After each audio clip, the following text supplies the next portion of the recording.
Welcome back to the Fairway Performance channel, guys. My name is Sean Dykoff and I'm a golf fitness professional certified by TPI.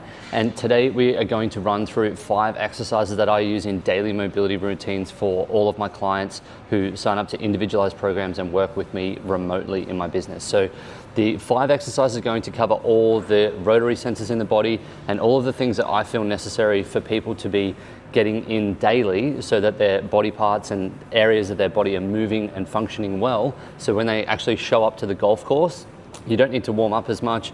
You'll feel fresher and you'll feel able to just like start swinging much sooner, and you won't need to do as much of a warm up to get things going if you're doing these daily outside of obviously just showing up to the course and not doing anything. So the 5 exercises are: number 1, a thoracic extension to a downward dog. So what we're looking for here is from all fours position. We're going to come up onto my toes. I'm going to push my head through my hands. And that's the thoracic extension portion of the movement. Then I'm going to raise my butt up in the air to get a good stretch through my hamstring. So from here, raise butt up in the air. I can really feel that stretch coming down through my hamstrings, and it's less so going through my upper back and shoulders and my thoracic, extending that. And we're going to rock through that 5 to 10 times. Okay, so starting here, head through the shoulders, head through the hams, straighten the legs out, and then back down. You can take a breath or two there, then reset, and going through 5 to 10 reps there. This one is excellent for obviously lengthening the hamstrings, which are a real problem for people who are trying to maintain posture in their golf swing, but they can't maintain posture. They find that their hips want to thrust towards the ball, and it's also an excellent one to gain extra rotation. So a lot of people forget rotation. If we've got our thoracic is rolled forwards or hunched forwards in a posture where we're sitting or traveling or sitting at a computer all day, that rounded forward posture will actually limit rotation. So sitting up or getting some extension through the thoracic spine is actually going to be very beneficial for that. Okay, the next exercise is for thoracic rotation. So sitting on the edge of a bench or a chair, feet out at roughly 45 degrees, left hand goes down onto the inside of my left foot, and from here, drawing as if I'm drawing a bow and arrow, pointing up to the sky as far as I can to try to reach and get as much length between my hands as possible, and then trying to get my hands, the back of my hands to touch as if I'm trying to go back over this way to get my hands to touch. And what you should feel there is a bit of pressure pulling the shoulder blades together, so the scapula coming back and down. And as we do that, we're getting some rotation through the thoracic spine. So I've been sitting for a fair bit today, doing a lot of programming. So this one is quite a tough movement for me today. Not only am I getting a thoracic rotation through there, I'm also, if you're actually reaching as far as you can, you should actually also feel it through the lats as well. Okay, so we're hitting 2 different areas of the body there to open up some more rotation. Okay, the next movement is standing hip circles. So what we're looking at here is taking our hips through internal and external rotation, because obviously we need both internal and external rotation as we turn into the backswing and through the downswing. So with this one, I'm holding onto a bar, loaded into a barbell rack here. You can hold a pole, a broomstick, a golf club, whatever it is that you need. But we're raising one leg up out in front, taking it out to the side, keeping that knee at your hip height. Then, this is the hard part, we're trying to raise your heel to be in line with your knee and continue the big circle that we've just drawn with that knee. Okay, so again, back. So back here, knee comes up to the side, I've just drawn a big circle, foot can come down and then down in front. Okay, I'm feeling that a little bit through my glutes, because the glutes are going to drive through internal rotation. They're going to help me to reach that internal rotation position there that I'm going to reach when I go out to the side here. Okay, so big circles like so. Yeah, and going through each side obviously for that one. So for internal, external rotation of the hips so we can turn into our back and our downswing. Okay, the next one is for pelvic tilt and pelvic rotation. So pelvic tilt is where we're going from this position and we're tucking our pelvis under and then rocking it back. So a cat camel while you're standing essentially. And then we're also looking at pelvic rotation. So we're going to use something to brace up against so we can like tense our upper body so it's easier to turn our lower body.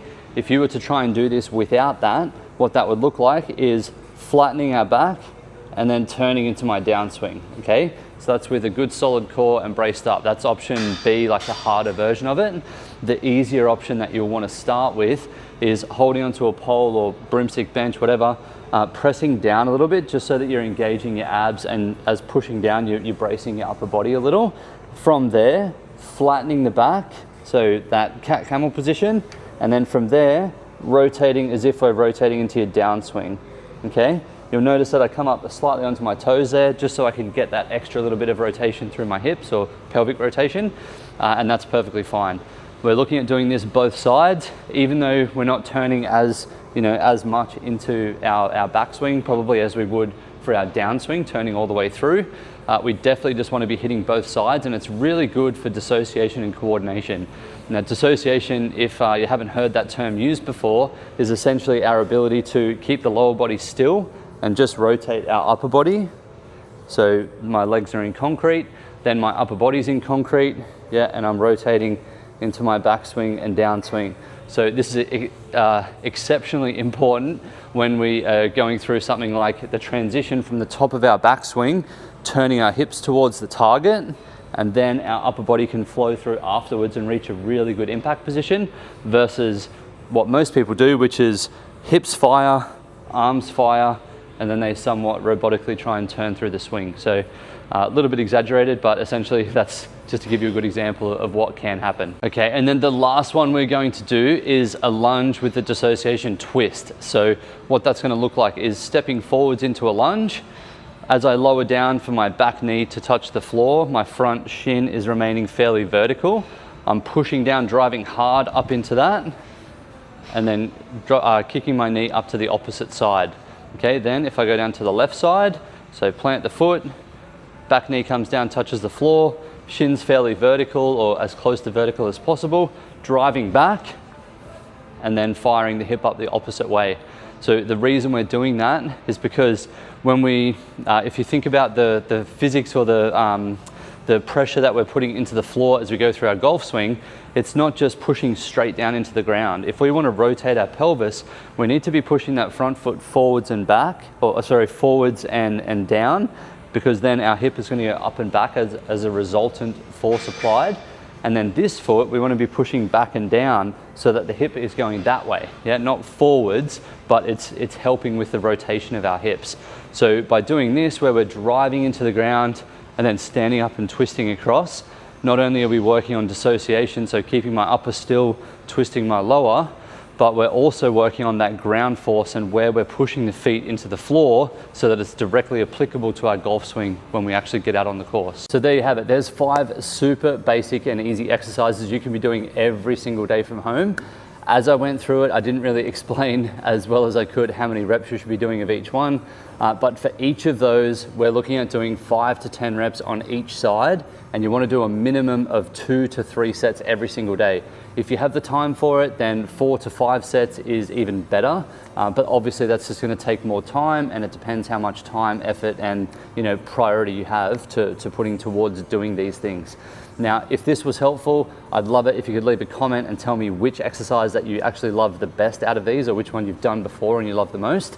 Or if you have any questions about doing the exercises themselves, what they're helping with, and I haven't explained it clearly enough, and you would like some other questions answered, or if you just have a comment about how much you love them and how good they are for you, and you give them a try, I'd love to hear that as well. All of those things I respond to personally, and I love to see those comments because it keeps making me want to create videos like this to help you guys. But until next time, play well and talk to you soon.